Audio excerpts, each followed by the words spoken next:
Tonight, in our coverage, Palestinian women share harrowing accounts of sexual assault by Israeli forces at a Gaza hospital. Assalamu alaikum and good evening. This is Muslim News Canada on Muslim Network TV. I'm Elia Batul.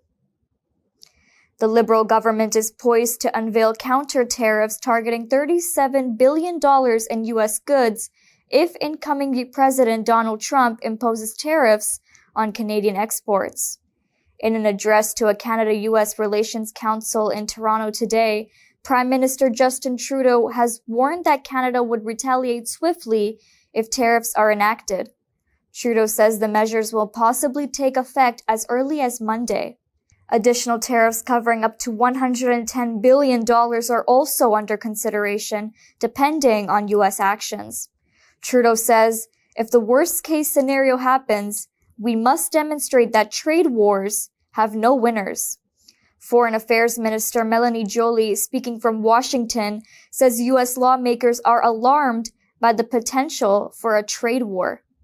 She describes a level of disorganization in the U.S. government's transition, with many unaware of Trump's tariff plans. The proposed counter tariffs would require a consultation period of 15 to 30 days before implementation.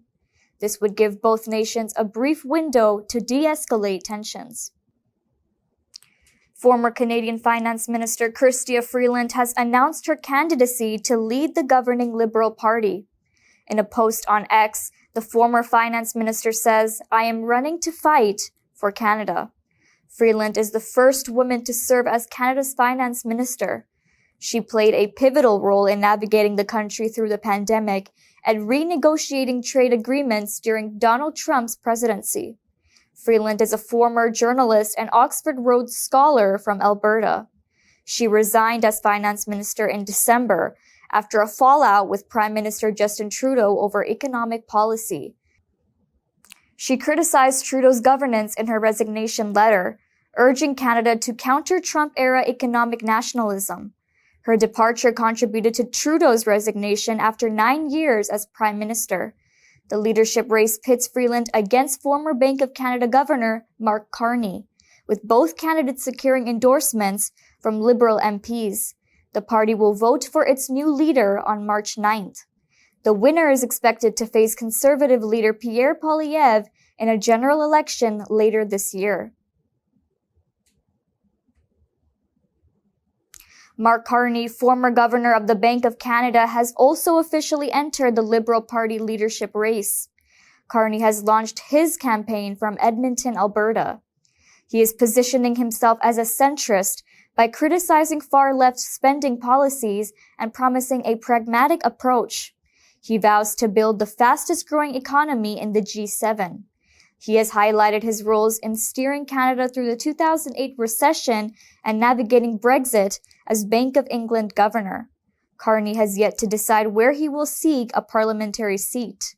He is criticizing Conservative leader Pierre Poilievre as unfit to lead. Poilievre dismisses Carney as a radical who supports job-killing policies. Dozens of Palestinian women and girls have reported sexual assaults by Israeli soldiers at Kamal Adwan Hospital in northern Gaza. Troops stormed the hospital in December after months of blockade and bombardment. Health officials says once inside, the troops burned down different departments and killed hundreds of patients and medical workers. Eyewitnesses say remaining victims were taken to the adjacent Al Farid Hall for search and interrogation. The men were forced to strip down to their underwear. The women were ordered to remove their headscarves, while some women and girls were forced to undress. Israeli soldiers reportedly touched private parts of women and girls. Those who tried to resist were brutally beaten.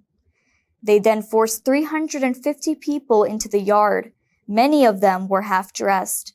Women were taken to a nearby school where they experienced further abuses. Mariam al-Muqayyed, a 13-year-old, says she was dragged by her hair, beaten, and strip-searched. An Israeli soldier hit a pregnant nurse in the belly with his weapon's butt. Soldiers separated children from their parents, then made women walk behind tanks emitting black smoke. They then were taken to Gaza's southern areas. Israel's security cabinet has officially approved a ceasefire and prisoner exchange agreement with Hamas. The deal was mediated by Qatar, Egypt, and the U.S. The first phase begins Sunday, with 33 Israeli hostages to be freed in 7 batches over 42 days. The first group of 3 captives is scheduled for release at 4 p.m. local time. The list of Palestinian detainees set for release has been published. The deal aimed to de-escalate violence in Gaza and address humanitarian needs while securing the release of captives on both sides. The agreement outlines a 6-week initial ceasefire, during which Israeli captives held by Hamas will be released. In return, Israel will release hundreds of Palestinian prisoners from custody.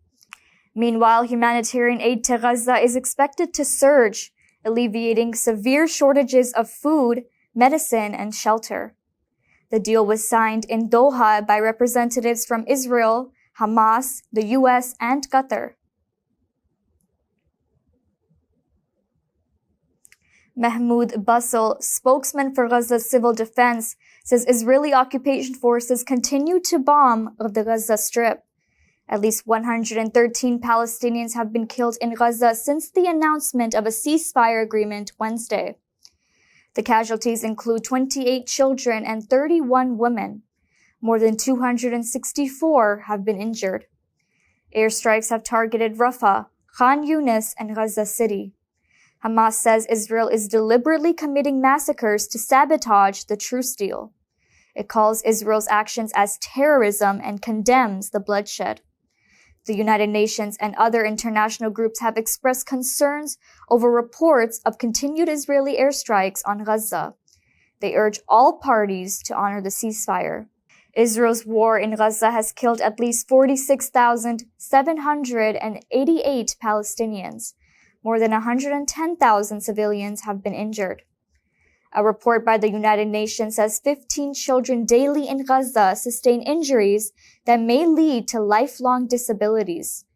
The International Criminal Court has issued arrest warrants in November for Israeli leaders, while there is an ongoing genocide case at the International Court of Justice against Israel for its war on the enclave. Free Palestine demonstrators in Toronto are demanding immediate implementation of the ceasefire deal in Gaza. A pro-Palestinian rally yesterday was organized by the Palestinian Youth Movement. Demonstrators marched in downtown Toronto, gathering outside the Israeli consulate.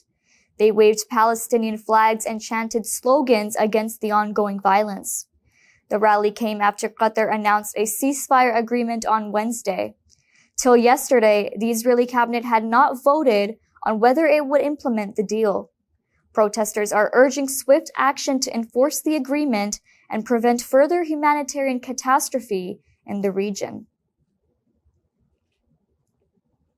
An investigation has uncovered 114 unmarked burial sites on the former McIntosh Indian Residential School in northwestern Ontario.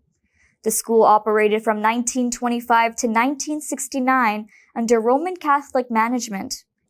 The discovery has been made by the Weequagaming Tina Tisiwin project team using ground-penetrating radar and visual surveys. Almost all of the graves are child-sized and meet the criteria for unmarked burials. The team identified 165 individuals buried on site, mostly children from Grassy Narrows First Nations. 2 former oblates of Mary Immaculate administrators are also recorded as buried there. Only a small portion of the property has been searched, and further investigations depend on federal funding. The discovery is part of a nationwide effort to locate unmarked graves at former residential schools. More than 150,000 Indigenous children attended these schools across Canada. The last residential school was closed in 1996. Estimates show at least 6,000 children died in these schools, though experts warn the number could be higher.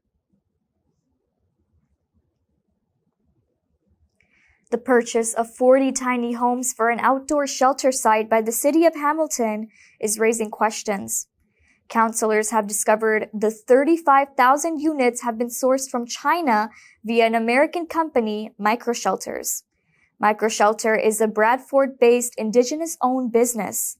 The company was incorporated only weeks before the city awarded the sole-sourced contract. City staff say they prioritize speed over extensive vetting to meet tight deadlines, which was initially set for December. Delays pushed the project to January, with half the units delivered this week. Concerns are rising after staff admitted they did not see the units in person. Instead, they relied on images of similar homes from a Utah site. Microshelters has since changed its website, replacing high-quality photos with lower-resolution media. Counselors are highlighting the cost of discrepancy.